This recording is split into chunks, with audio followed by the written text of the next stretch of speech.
Okay, I want to give all praises to Yahweh, Ba'ashem Yahushai, Ba'ashem Rakakwadash, double honors to our apostles and elders of Great Millstone, Shalom to the elect. All right, this is CBS News. All right, just a Mark of the Beast update, which this is a pattern or trail leading up to the Mark of the Beast, the RFID chip, the biometric system. It says Orlando International Airport to scan faces of U.S. citizens raising privacy concerns. That's right. And it says Florida's busiest airport is becoming the first in the nation to require a face scan of passengers on all arriving and departing international flights, including U.S. citizens, according to officials there. The expected announcement Thursday at Orlando International Airport alarms some privacy advocates who say there are no formal rules in placing for handling data gleaned from the scans, nor formal guidelines on what should happen if a passenger is wrongly prevented from boarding. Right, and I caught this on the 6 o'clock. Well, it was the 5 o'clock news or whatever, and they were speaking to the the people that basically, the officers that basically check your bag in and govern the airports. When you're coming in and watch out for terrorists and things of that nature. I can't think of what they were called, the name of them. Nevertheless, he was basically saying and justifying it's the same picture that's on your passport. Basically getting people acclimated to what they're already doing by giving up their privacy. Basically saying, look, this is something that we already have in data, so we just need you to face scan it. Nevertheless, they're just setting up these devices for what? For the Mark of the Beast, the RFID chip, essentially. Okay, I'm gonna continue on in the article.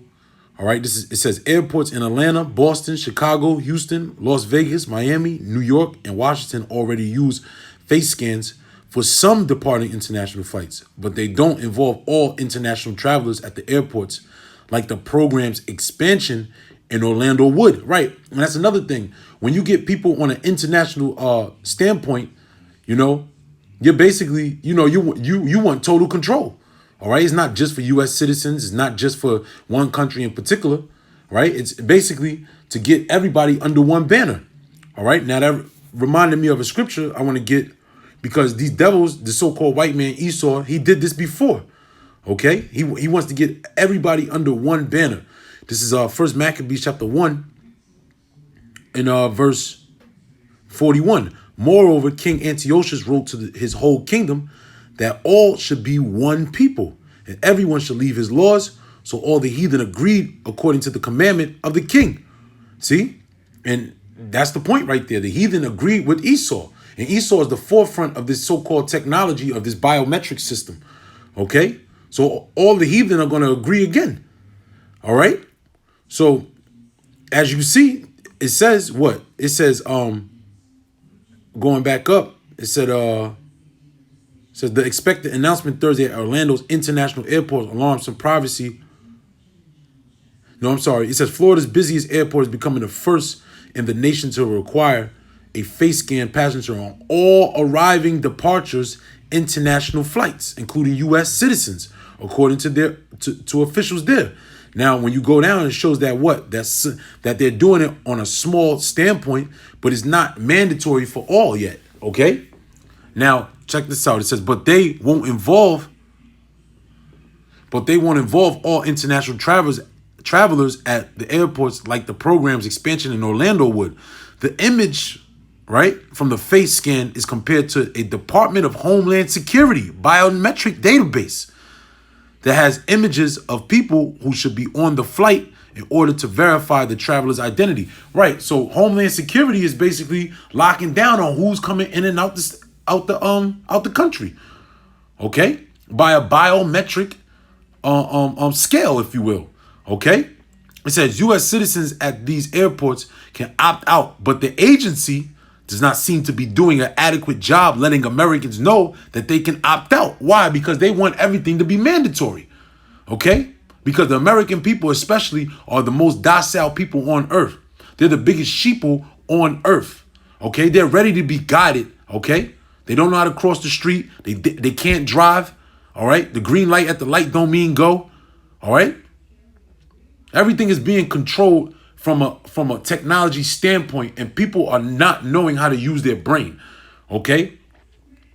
So I'm gonna continue on. It says Americans know that they okay, never mind. Okay. An associate at the Center on Privacy and Technology at Georgetown University Law Center, right? It says U.S. citizens at the Orlando airport, which had about 6 million international passengers in the past year, will be able to opt out, just like at the other airports, if they don't want to provide their photograph. Jennifer Gabaris, a spokeswoman for the U.S. Customs and Border Protection, and said in an email. However, a notice about a possible rule change for the program states that U.S. citizens may be required to provide photographs upon entering or departing the United States. And you see another photo here, okay? And this is the future of the so-called white man. This is a part of the so-called white man's agenda, all right, to have biometric scanning, okay? The word bio means life, okay, and the word metric is a form of measurement, okay? And another form of measurement is what? A dollar. Another form of measurement, what? Is a yin, all right, or the pound, okay? And they want to use your life to be that measurement, okay? Now, last scripture, without a shadow of a doubt, Revelation 13:16. And he causeth all, both small and great, rich and poor, free and bond, to receive a mark in their right hand or in their foreheads. Right, and this is talking internationally, man. Okay? Internationally. This ain't just talking about America.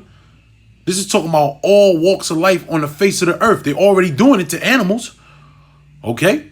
And no man might buy or sell save he that had the mark. And it's very easy. In fact, if you want to push the agenda of a biometric system, why not do it traveling? Okay? Because that's what everybody wants to do. People come from all different countries and, you know, from different walks of life across the world. A lot of people are traveling now. You have the World Cup. Okay? So what better way to get people acclimated more into this biometric system than in airports, where you have people from all around the world going through these customs, okay? It says, and that no man might buy or sell save he that had the mark or the name of the beast or the number of his name. And that number of his name is going to be written in people through that RFID chip, okay? And that's pretty much it. I want to give all praises to Yahweh, Ba'ashem, Yahushai, Ba'ashem, Rachak Wadash. Double honors to our apostles and elders of Great Millstone. And shalom to the elect. Shalom.